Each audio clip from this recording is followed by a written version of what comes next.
Hello నమస్తే గోమతి పాడ్కాస్ట్కి స్వాగతం. జనరల్గా మన వాళ్ళు ఏం చేస్తూ ఉంటారంటే ఒక 5 ఇయర్స్ కాగానే బైక్ కానీ కార్ కానీ ఊరికే మార్చేస్తూ ఉంటారు. బోర్ కొట్టేసింది ఈ బైక్, ఈ బోర్ కొట్టేసింది ఈ కార్ అని చెప్పేసి కొత్తవి కొంటూ ఉంటారు. పాతవి సెకండ్ హ్యాండ్లో ఎంతకో కొంతకు తీసేసి కొత్తవి కొంటూ ఉంటారు. కానీ అది తప్పని నేను అంటాను. ఎందుకు అని అంటే టైం వేస్ట్, మనీ వేస్ట్.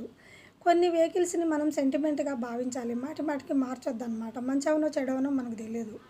కాబట్టి ఏం చేయాలంటే ఉన్న వెహికల్ని కనీసం 15 ఇయర్స్ వరకు వాడాలి.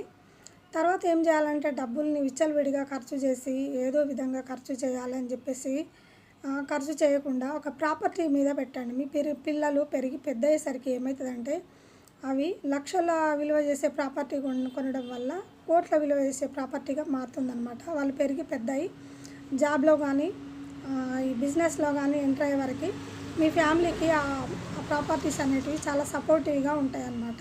మీకు చాలా ధైర్యాన్ని ఇస్తాయి. కాబట్టి నేనేం చెప్తున్నానంటే డబ్బుల్ని విచ్చలవిడిగా ఖర్చు చేయకుండా మీరు ప్రాపర్టీ మీద ఇన్వెస్ట్ అయితే చేయండి.